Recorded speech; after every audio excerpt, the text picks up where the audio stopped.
Hi everyone, Kelt here, bringing you my thoughts on the British royal family and also Harry and Meghan. This is part 2. I didn't intend a part 2, but I had so much positive feedback about the video I did concerning the royal family members' bravery contrasting with Harry's behaviour. So many of you said how much you enjoyed it. So I'm digging deeper into this, done some more research and have got a part 2 for you. The British royal family has long stood as a symbol of resilience, confronting danger with a courage that underscores their unwavering commitment to duty. From King Charles III to Queen Elizabeth II, Princess Anne and Prince Andrew, royals have faced life-threatening situations with steely resolve, prioritising public service over personal safety. In stark contrast, Prince Harry and Meghan Markle's actions since stepping back from royal duties in 2020 reveal a lack of backbone. Their public complaints and obsession with personal security paling against the physical bravery of other royals who endured bullets, bombs and missiles without flinching. This narrative dives deeper into these moments with an expanded focus on Prince Andrew's heroism in the Falklands War, fresh analysis of assassination and kidnap attempts, and new stories of royal courage from modern and historical figures. We'll uncover additional instances of bravery to paint a vivid picture of what it means to stand firm, while critically examining Harry and Meghan's retreat from duty, highlighting their self-focused narrative as a departure from the royal fortitude that defines the monarchy's legacy. So let's start with Prince Andrew's extraordinary bravery during the Falklands War, a defining chapter that showcased his courage at just 22 years old. In 1982, Argentina's invasion of the Falkland Islands prompted Britain to deploy a naval task force to reclaim the territory. Andrew, a sub-lieutenant in the Royal Navy, served as a Sea King helicopter pilot with 820 Naval Air Squadron aboard HMS Invincible, a critical aircraft carrier. His most dangerous role was acting as a decoy to protect British ships from Argentine exocet missiles, low-flying, radar-guided weapons that could devastate vessels, as seen when HMS Sheffield was sunk, killing 20 sailors. As reported in a June 1982 Daily Express article, Andrew deliberately flew his helicopter close to Invincible's stern, hovering to create a larger radar signature that lured missiles away from the carrier. He explained the tactic to reporters, and he said, and I quote, "The helicopter is supposed to hover near the rear of the carrier. The idea is that the exocet comes in low over the waves and is not supposed to go above a height of 20 feet. End quote. This was life or death work. A single miscalculation could have been fatal. Prince Andrew admitted to United Press International in June 1982, "For the first 10 minutes after the Sheffield was hit, I didn't know which way to turn. I was very frightened then." Andrew's courage extended beyond decoy missions to perilous rescue operations. On May the 25th, 1982, when the SS Atlantic conveyor was struck by 2 exocet missiles, killing 12 crewmen, Andrew's squadron rescued 26 survivors battling hypothermia in freezing waters. Seaman Michael Retford, quoted in a 1982 Times report, praised Andrew's composure, He was very cool, just like the rest of the helicopter crew. He and the rest of the crew did a great job. Andrew later described this rescue as probably the most frightening moment of my war, recalling the sight of the burning ship and the urgency of pulling men from icy waters.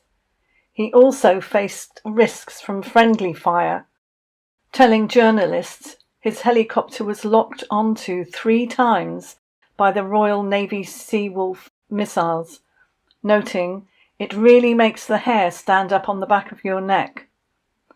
A 2023 Express article detailed a chilling moment when an Argentine missile targeted Invincible directly, and Andrew, with air crewman Tom Arnold, hovered over the sea to create a downdraft, disrupting enemy radar and confusing the missile's guidance system.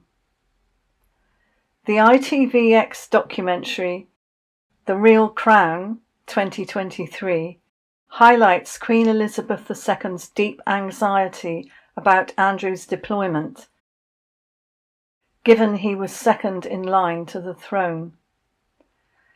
The British cabinet pushed for a safer desk job, but the Queen insisted he serve with his unit, a decision Andrew later said caused her constant worry. Particularly if the telephone rang at odd times, there was always that nervousness of, has anything happened? His bravery earned him hero status upon his return, with royal correspondent Katie Nicholl telling the Mirror in 2022 that Andrew was very much the golden boy of the royal family. In a now deleted 2022 Instagram post shared via Sarah Ferguson's account, Andrew reflected, "I returned a changed man, full in the knowledge of human frailty and suffering." He recounted a terrifying moment when a chaff shell passed dangerously close to his helicopter. The terror that was going to be that, just for a moment, has had a lasting and permanent effect on me. In his 2019 Newsnight interview, he linked this adrenaline overload to a medical condition affecting his ability to sweat, a claim later scrutinised and actually torn apart by the media, readers posting photographs of Prince Andrew very much with sweat on his shirt when he was partying. So this claim was later scrutinised but rooted in the psychological toll of his war experiences. So they were very real, though most people who never knew about Andrew's bravery when he was younger were very quick to mock him for his interview. Personally, I didn't think he came across very well in that interview at all. Should never have made it, and should never have gone to Epstein's Island, should never have befriended Jeffrey Epstein. He chose, obviously, a very wrong path in life after his early years of bravery within the military. Andrew's willingness to risk his life to protect his comrades and country stands in sharp contrast to Harry and Meghan's retreat to California, where they cite vague safety concerns that seem exaggerated compared to Andrew's deliberate baiting of deadly missiles to save others. Now let's revisit Princess Anne's 1974 kidnapping attempt with deeper insight. On March 20th, 1974, Ian Ball, a 26-year-old with a history of mental instability, ambushed Anne's limousine on the Mall, shooting her bodyguard Jim Beaton 3 times, wounding her chauffeur Alex Callender, and injuring a nearby journalist, Brian McConnell, who attempted to intervene. Ball, armed with 2 handguns, demanded Anne get out of the car as part of a $2 million ransom plot, with a typed note addressed to Queen Elizabeth II found later in his car, along with handcuffs and Valium.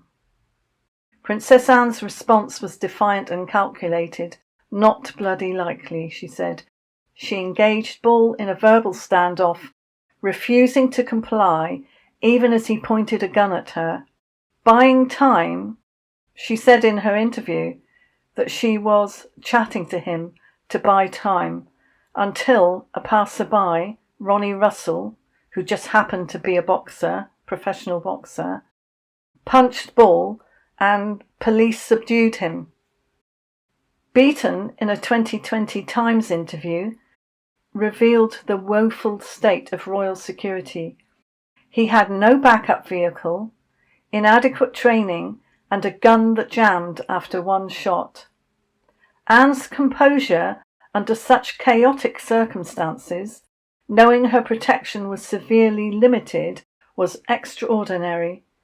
She visited the injured men in the hospital 4 days later, showing gratitude and humility, and resumed her public duties almost immediately, embodying the keep calm and carry on ethos. Queen Elizabeth awarded Beaton the George Cross, Britain's highest civilian bravery honour, and Russell the George Medal, reportedly telling Russell, "The medal is from the Queen, but I want to thank you as Anne's mother." Anne's refusal to let the trauma define her or derail her work contrasts starkly with Harry and Meghan's public complaints in their 2021 Oprah interview, where they claimed the royal family failed to provide adequate security for their alleged son Archie, despite facing no direct physical threats on the scale of Anne's near abduction. Their choice to air grievances through media platforms rather than endure challenges silently underscores a lack of the resilience Princess Anne displayed. Queen Elizabeth II's 1981 Trooping the Colour incident merits closer examination for its display of her unflappable courage. On June the 13th, during her official birthday parade, the Queen was riding her horse Burmese down the Mall when 17-year-old Marcus Sargent fired 6 blank shots from a starting pistol. The noise startled Burmese, but Elizabeth calmed the horse with expert horsemanship, maintaining her posture as security tackled Sargent. A 1981 Guardian report revealed Sargent's chilling intent. He'd written notes about wanting to, and I quote, "stun and mystify the world." Inspired by high-profile assassinations like John Lennon's, and had tried to obtain live ammunition but failed. That's incredible because a lot of us have just forgotten this story because we think if blanks were used, they were never a real threat in the first place. But the fact that he had actually tried to obtain live ammunition and failed shows his intent. His letter to Buckingham Palace, warning of an assassin, arrived too late to prevent the attack. Elizabeth's calm was not just instinct, it was a deliberate choice to project strength in front of thousands. A second lesser-known incident, in 1981, detailed in a 2018 New Zealand Herald report, occurred during a royal tour in New Zealand. 17-year-old Christopher Lewis fired a rifle at the Queen's motorcade in Dunedin, narrowly missing. New Zealand police, fearing the royals might never return, downplayed it as a sign falling over or firecrackers. Lewis later confessed to targeting the Queen, expressing regret only that he had missed. Queen Elizabeth was not informed at the time, but when the incident surfaced, she continued her tour without complaint. Her ability to maintain public composure, even unaware of the full danger, speaks to a disciplined mindset. Contrast this with Harry and Meghan's Netflix series, where they dwell on media intrusion and perceived slights, sidestepping the kind of physical dangers that Elizabeth faced. Their legal battles over UK security, with Harry claiming he did not feel safe, appear so trivial when set against Queen Elizabeth's calm under literal gunfire. King Charles III's 1994 encounter in Australia is another case study in royal nerve, revealing his ability to remain unshaken in crisis. On January the 26th, during an Australia Day speech in Sydney, 23-year-old David Kang rushed the stage and fired 2 blank shots from a starting pistol at close range. Security tackled Kang, who was protesting Australia's treatment of asylum seekers, but Charles, who was then the Prince of Wales, barely flinched, adjusting his cufflinks, a bit like James Bond, and continuing his speech once the situation was under control. The Sydney Morning Herald noted the context. Australia's Republican movement was gaining traction, making Charles a high-profile target. Kang's blanks were harmless, but Charles had no way of knowing that in the moment. His calm was a calculated display of leadership, signalling to the crowd and the world that he wouldn't be rattled. Charles later met with Kang's family, showing empathy rather than anger, which diffused potential backlash. Note that he showed empathy rather than anger. What are Harry and Meghan doing? What is Harry doing? Always showing anger, never empathy. Another incident in 1983, detailed in a Times report, saw Charles and Princess Diana caught in a bomb scare in Bombay, India, when a device was discovered near their motorcade route. Security whisked them to safety, but Charles remained composed, continuing the tour without public complaint. His military background, serving in the Royal Navy and training as a pilot, likely shaped his ability to handle crises. Compare this to Harry, who, in his memoir Spare, frames his exit from royal life as a quest for safety, citing petty family disputes like an alleged physical altercation with Prince William or supposed media leaks by Queen Camilla. These complaints seem insignificant against Charles's resilience in the face of real physical threats, highlighting Harry's lack of the same steadfast courage. Historically, Queen Victoria's survival of at least 7 assassination attempts between 1840 and 1882 showcases a tenacity that defined her era. In 1840, while pregnant with her first child, Victoria and Prince Albert were riding in a carriage when 18-year-old Edward Oxford fired 2 shots at them. Victoria ducked and the shots missed, but she continued her public appearances, refusing to be cowed. In 1842, John Francis aimed a pistol at her carriage, but fled. The next day, Victoria deliberately rode the same route to bait him into revealing himself, which he did, leading to his arrest. Her diaries, published in Queen Victoria's journals, reveal she saw these incidents as part of her duty, never dwelling on fear, but using her courage to reinforce public confidence in the monarchy during a time of political unrest. This resolve stands in sharp contrast to Harry and Meghan's public discussions of media harassment, which they've used to justify their departure from royal life. Their focus on personal grievances, aired through platforms like Netflix and Spare, lacks the selfless endurance Victoria displayed in the face of repeated attempts on her life.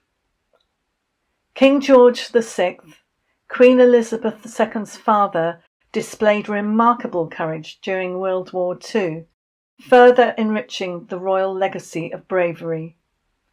During the Blitz in 1940, Buckingham Palace was bombed 9 times, with one bomb landing just 30 yards from George and Queen Elizabeth, the Queen Mother, while they were in residence. Despite advisors urging them to evacuate to Canada, they refused, choosing to stay in London to boost public morale. George, who struggled with a stammer, delivered radio addresses to rally the nation, overcoming personal insecurity to project strength, as detailed in The King's Speech. His decision to remain in the capital, visiting bombed-out communities under the threat of further air raids, cemented the monarchy's role as a unifying force. Harry and Meghan's choice to relocate to California, citing privacy and safety concerns, feels like a retreat when compared to George VI's wartime resolve. Their public narrative, often centered on personal struggles rather than collective duty, lacks the grit George displayed in the face of existential threats to his country. Princess Alice of Battenberg, Prince Philip's mother, adds a profound historical example of courage. During World War II, in Nazi-occupied Athens, Alice hid a Jewish family, the Cohens, in her home, which was located across from Gestapo headquarters. She used her deafness to feign misunderstanding during searches, risking her life to protect them. Her actions, later honoured by Yad Vashem as righteous among the nations, were driven by moral conviction, with no expectation of recognition. This selfless bravery contrasts with Harry and Meghan's media-driven ventures, such as their Netflix series or Meghan's lifestyle brand, which prioritise personal branding over sacrifice. Their complaints about royal life, aired for public sympathy, seem self-indulgent compared to Alice's silent, life-risking heroism. She was a true humanitarian, not one who tells people they are. The Queen Mother's courage during World War II adds another layer to the narrative. On September the 13th, 1940, during a Luftwaffe air raid, Buckingham Palace was bombed, with 2 explosions in the quadrangle, as she and George VI were in residence. In a letter published in Counting One's Blessings, 2011, she wrote, "I felt as if I was battling in my heart, but we went on as if nothing had happened." Her public visits to East London's bombed-out areas, often under the threat of further air raids, earned her the nickname the Blitz's best weapon, as reported in a 1940 Daily Telegraph. She famously said, "I'm glad we've been bombed. It makes me feel I can look the East End in the face." Her refusal to flee to Canada, despite Churchill's urging, embodied a commitment to duty that Harry and Meghan's relocation to Canada, citing media pressure, fails to match. Their focus on personal comfort over public service underscores a lack of the Queen Mother's resilience. Prince Philip, Duke of Edinburgh, also demonstrated a courage during World War II. As a 21-year-old sub-lieutenant on HMS Wallis during the 1943 Allied invasion of Sicily, he faced a Luftwaffe night attack. With the ship illuminated by German flares, Philip devised a plan to launch a wooden raft with smoke floats, creating a decoy that drew enemy bombers away, saving the ship and its crew. His commanding officer, quoted in a 1995 Independent article praised his quick thinking and gallantry. Philip's wartime service, including escorting convoys in the North Sea, reflects a quiet bravery that contrasts with Harry and Meghan's public complaints, such as Harry's legal battles over UK security, which lack the tangible risks that Philip faced. Their narrative of victimhood, amplified through media, stands in opposition to Philip's understated heroism. King Edward VIII, before his 1936 abdication, showed physical courage during World War I. As Prince of Wales in 1916, he served near the front lines in France with the Grenadier Guards, insisting on visiting trenches under German shelling despite orders to stay safe. A 1916 Times dispatch noted his cheerful disregard for danger when a shell landed near his position, earning soldiers' respect. His early bravery, overshadowed by his later abdication, aligns with the royal ethos of facing risk head-on. Harry's military service in Afghanistan, while notable, is often framed in spare as a personal struggle, not a selfless act of duty, unlike Edward's understated courage in the trenches. So you cannot even compare Harry with Edward VIII. Even Edward had a level of courage before he met Wallace. Princess Diana's 1997 anti-landmine campaign in Angola displayed both moral and physical courage.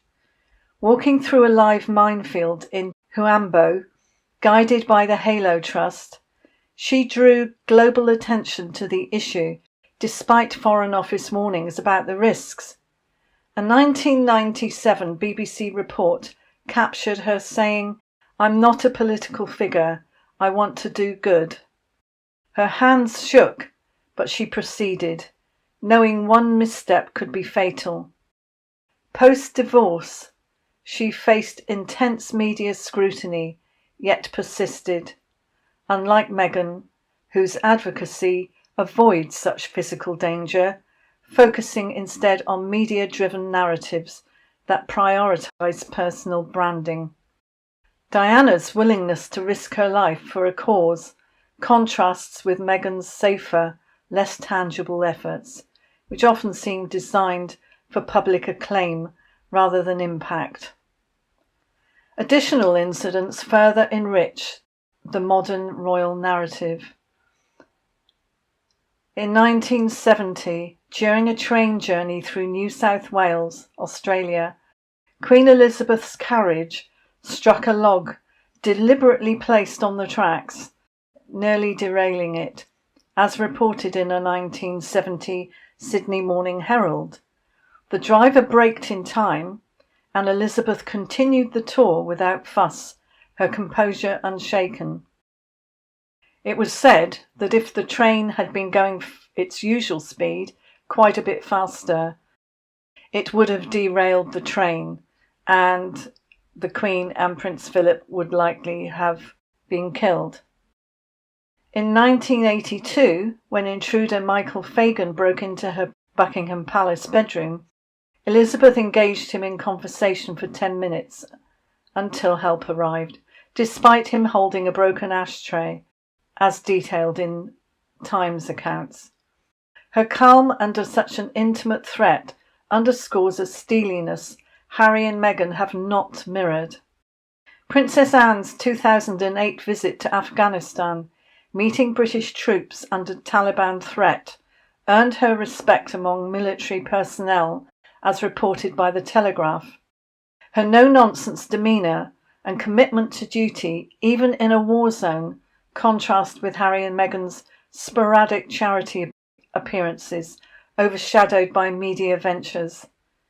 King Charles's environmental advocacy in the 1970s, when he warned of pollution's dangers in a 1970 speech, faced public ridicule, but showed intellectual courage, now being recognised worldwide.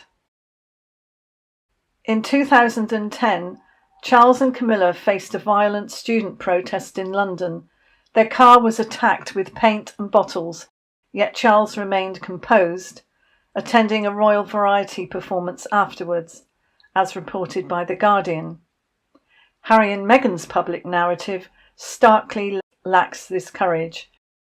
2021 Oprah interview and Harry's memoir Spare detail personal struggles, Meghan's alleged suicidal thoughts, Harry's family rifts, but these are aired for sympathy and profit, not service. Harry, who openly discusses his ongoing mental health issues and therapy in Spare, is hardly in a position to guide others on mental health, yet they position themselves as advocates through their Archwell Foundation and their Netflix series. And also Harry's legal fight for UK security, claiming he did not feel safe. These prioritise personal gain and comfort over duty. These complaints, William's alleged physical shove, Camilla's supposed media leaks, seem petty beside royals who faced mortal danger yet carried on. Meghan's media-driven narrative, avoiding physical risk, contrasts sharply with Diana's minefield walk or Andrew's missile-baiting missions. Their retreat to California, citing media pressure and safety concerns, looks like cowardice when set against the Queen Mother's defiance during the Blitz or Victoria's survival of multiple assassination attempts, Anne's stall against a gunman, Elizabeth's calm under gunfire, and Charles's composure amid blank shots embody a legacy of sacrifice that Harry and Meghan have abandoned. I also want to add here that Prince William has coped well under pressure, not just the emotional pressure that he has had, worrying about his wife's health and all the stress that Harry has brought upon the family. Prince William has flown helicopters for rescue missions, saving people's lives in car accidents or when they've been lost out at sea. Prince William has been quiet about his work that he's done in that area, but there are times when his bravery was obvious as well and not talked about much and not talked about. The royal standard, enduring danger for the sake of duty, sets a bar that Harry and Meghan failed to meet. Prince Andrew's heroism in the Falklands, risking his life to protect ships, aligns with Princess Anne's defiance, Queen Elizabeth's steely resolve, and historical figures like Queen Victoria, King George VI, and Princess Alice. Their courage, often silent and selfless, contrasts with Harry and Meghan's self-focused media ventures and relentless safety complaints, which reveal a lack of resilience. Choosing personal comfort over the stoic bravery that defines the monarchy's enduring strength, they fall short of a legacy built on facing danger head-on, leaving behind a narrative of retreat rather than resolve. So I hope you enjoyed this more in-depth look at the monarchy's bravery compared to Harry and Meghan. And if you like these sorts of videos, click like, don't forget to subscribe, hit the bell for alerts for more of these videos, and let me have your comments. Thanks for watching, and I'll see you in the next one. Bye.